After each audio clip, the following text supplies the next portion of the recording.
Gonna do a mail day today sent to me from Vintage Baseball Corner.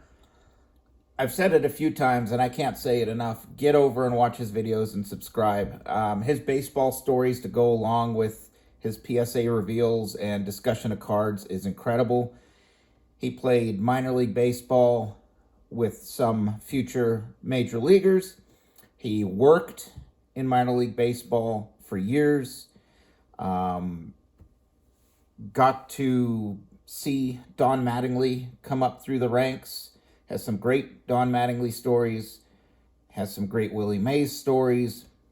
And incredible. He's been to the winter meetings. So just his firsthand baseball stories and knowledge are incredible to go along with his amazing PSA reveals, to go along with an incredible 75 set, high grade 75 set that he's putting together.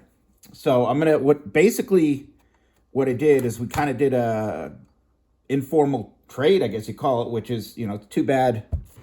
The old school days of trading cards are fading, but for his 62 Topps Hall of Fame registry set, he needed the,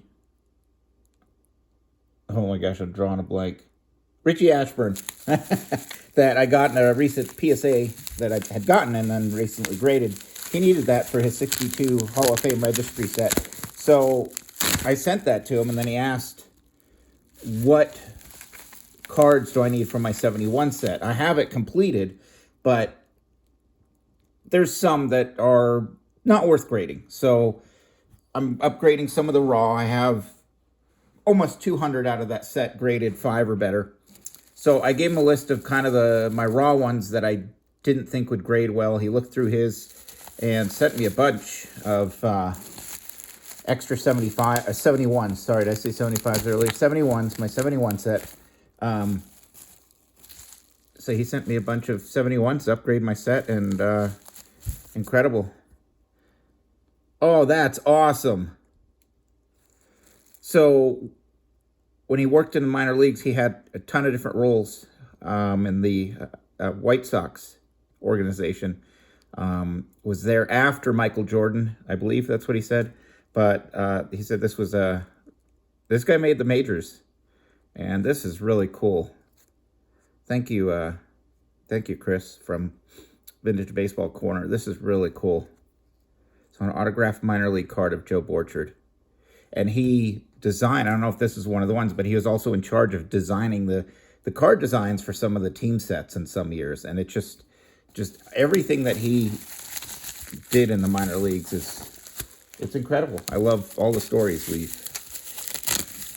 talked long periods of time about baseball history, and baseball cards. So I know one of these in here is one that he had gotten graded. I believe it's the Expos team that I need for my set. So this is going to go onto my registry. So just figured I'd go through these cards and just recommend his channel. And then so he's trying to put together the Heritage short print set, well, the whole set, including the short prints. So from the few Heritage boxes I've opened, I had a couple that he needed. So next mail day is going to go out his way, and then, we'll go back and forth on these and helping each other complete and upgrade sets. So it's, it's kind of it's the most fun part of the hobby is getting to know people and sharing and trading cards. So here is the awesome, beautiful Expos team in a 7. Wow. Mine was not even worth grading, the raw one that I had. So I was going to have to either buy a nicer raw or get a graded one. And this is beautiful.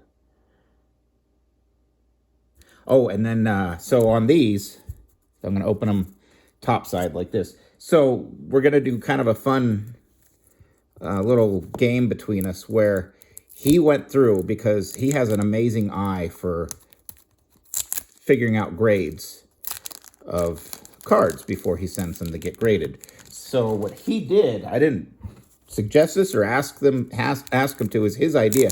He put all his predictions because I told him I want 5 or better for my set. And he put all his predictions on the back of each of these, which I'm not going to show. I'm not even going to look at. And so we're going to have a little contest where I'm going to send all these to get graded. And I'm going to put my guesses without looking at them. I'm going to take the, yeah, he has, yeah, on the backs, he has his guesses. But I believe, let's see. Yes, it's a sticky note on the sleeve. So,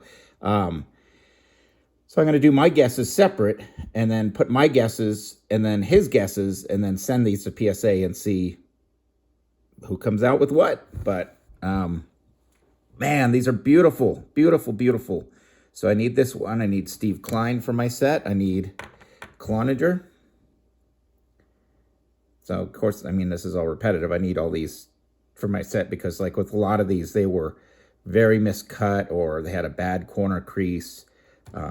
So this is exciting to get these to be able to go send in on my next submission. And then Jim Hannon.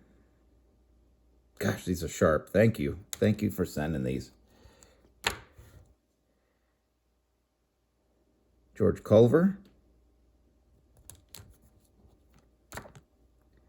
Frank Tepedino. Oh, that's centered up pretty nice.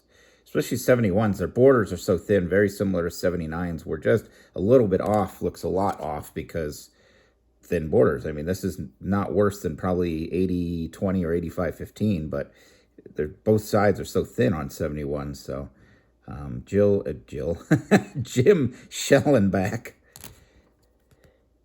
Ed Brinkman. I don't know if that's the same Ed Brinkman who became an umpire. You guys will have to let me know. I'm sure Chris knows too. Dick Schofield. Jerry Johnson. These are gorgeous. Woody Fryman. This is gorgeous. Very nice cards. And Bob Meyer. Sharp corners on this one. So I'm gonna, like I said, I'm gonna run through and pull them totally out of the sleeves and then look at them with my, oh, I can't reach them, my nerd goggles. You guys have seen those. So anyways, that's just a quick mail day and an awesome bonus sent in and the gorgeous PSA 7 Expos team. So I'm going to add that to my registry today. My 71 set registry, it's I Love Baseball Cards and Snowman collection. I think you can look it up either way, but I think I'm like 94th ranked. So, I mean, nothing like, you know, a top 25 set or nothing, but, you know, I'll just keep plugging away at it. But really cool. Thank you.